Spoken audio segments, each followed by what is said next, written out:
And hello and welcome back to the channel. I am Bragi, I am a Viking, and I am a storyteller, and I am also a Skald. Now today we are here to talk about more historical contents, and today we're going to talk about the everyday life in the Viking Age. How can we relate to the everyday life, the things they did daily, whether you're a man or a woman? And today we have a very special guest, it's Egil. We've all seen Egil before. So I'm going to hand you over to Egil, and don't forget folks, leave a comment. Thanks Bragi for that great introduction. This subject is arisen from Jezebel, who emailed us about everyday life in the Viking Age, which I'm really happy to answer. I'm going to do it in two ways. First of all, depending on whether you're male or female, because the roles are a bit different. Okay, I'll start with the male because I'm a bloke. You're getting up early in the morning as ever because you've got a lot of physical work to do. This is the everyday people. Of course, you have your breakfast. Breakfast could consist of anything from oats, eggs, things like that. You then get out into the field, you're ploughing, you're mending fences, a lot of physical work. And one thing you won't see in the Viking Age very often is fat people, because the diet is limited and the work is extremely hard and long and enduring. So the major job you've got is ploughing, of course. So you'll get the cows sorted out. Your son, if you've got one, would be there helping you along, learning how to do these skills. Or you may be a craftsperson, I don't know, a smith, maybe making tools. This, of course, is a scramsax, which is more of a tool than a weapon from everyday life, and making various bits and pieces. Maybe that you're making leather goods. Either way, you're working all day long. About midday, of course, you have your lunch. Again, probably of bread, not very often of meat, because meat was for rich people. And you carry on working till the light fades, and then it's back home, evening meal, and you make sure your children are in bed, and you tell sagas, and the world's a happier place, and off to bed. Now, a woman's role is very different. Now, when you're a young child, your mother will take you to one side. She will teach you herb lore. She will tell you about the history of the family and how to control men. And you'd be known as peace weavers. That is, two blokes arguing, you separate them and say, behave yourselves, come on. Women do that a lot now. You would then be taught spinning, and you'd have to spin a quota, as would the men. And this would be checked by the housewife. If it's not up to standard, she'll give you a backhander. Now, single women did more spinning and were known as spinsters. That's where we get that from. We'd also know how to cook. It's not all one-sided, because men would have to know how to cook when they're out on expedition. What sort of things? Well, you've got vegetables. That's your mainstay.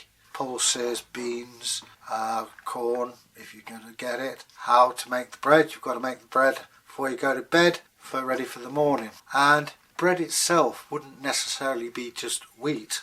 There was a loaf found with 29 different seeds in it, and if you made it today, you'd be answering some very penetrating questions by police officers. I'll leave it at that. So you've got that. Now, here's the thing. What happens if a girl wants to get married? Okay. She'll see the father will say, look, there's this chap who might be like a good husband. What do you think? I say, well, I saw this bloke the other day. I'll rather have him. Okay. You get married, and the hand fasting in pagan times will be done by the father of the house. Whilst you're courting, you are not allowed to write poetry, love songs, or give gifts, because there could be magic spells involved in all of that. So okay, you get married. Now, marriage is a bit like a Christmas present. It's got nice fine ribbons on it and fine paper. It looks great. Then you undo it, and what's there? A pair of socks. Now, you can either re-gift them or throw them away. And in some cases, marriage was like that. They just didn't get on. Instead of being Brad Pitt, he's armpit. So you want to get rid. How do you do it? there's a couple of ways. The first thing is, a very drastic way, is you put on your wife's clothes, your wife puts on your clothes, you go to the market, the wife goes, I divorce thee, I divorce thee, I divorce thee. Job's a good one, it's done. And as a result, you are then able to split everything in half. The children stay with the mother and the father pays. And he will pay, they'll make sure of it. The second thing is, you roll the sleeves up of your husband's skirter, and you get him to show his chest hairs, and then again, I divorce thee, I divorce thee, I divorce thee. That's recognised as lewd behaviour. So, it's getting quite involved, isn't it? But the women themselves, as I say, they run the house. Now, this poor girl who married the bloke who she ended up divorcing, she goes to live with her mother-in-law. Her mother-in-law outranks her, and she is the housewife. She has a chatelaine, which is chains coming off her belt, keys to the house, keys to the food, and the keys to the money. And if the king himself rode up and the housewife said he's not welcome, he would have to ride on. Nothing, no challenge to authority at all. So, women had a very different position from men. I won't say better, it's just different. They could do business, but it had to be less than 3/4 of an ounce of silver, which is quite a lot. Now, if a woman became a widow, they were highly sought after because they proved that they could run a farm and they were efficient in what they did. If you got red hair, woof, you were considered extremely lucky because Thor had red hair, has red hair. So, in some ways they're very similar to us, in other ways very different. I've said this before, but it's true.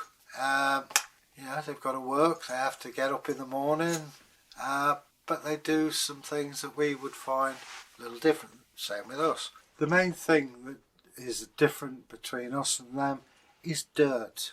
Now, the only difference between the pavement and the inside of the house in Viking Age was the wall. Now, those of you who have babies, or little brothers and sisters, you know all about nappies. To the Vikings this was different. They got them squatting in the corner of the house. We know this through archaeological evidence. Maybe Granny or Grandad can't make it to the lavatory outside, so boom boom in the house. And when you're eating something, you drop it on the floor, you don't pick it up, you just press it in. And over generations you get stratification. It's like a big chocolate layer cake. And each layer is a family's lifespan, a generation. And we learned a lot from it. We found beads in there, pottery, bones, and all sorts of things. And those of you fortunate enough to go to Jorvik will be able to see a representation of that. So, yeah, you know, it's an odd thing. But the big hazard for women was childbirth. You had a 50-50 chance. The midwives did amazing things, but if you imagine giving birth in a tool shed at the bottom of the garden and a cow with its head sticking through the window seeing what's going on, you get a rough idea. And there have been skeletal evidence found of women with the fetal skeleton half in and half out. There's only so much you can do, and of course open wounds, infection. So, in conclusion, Jezebel, that covers it. Thank you for answering this question, and hopefully you'll come back and ask some more. Now, if you want to subscribe, press the old subscription bell in the corner there, and have a good time until next time. Bye.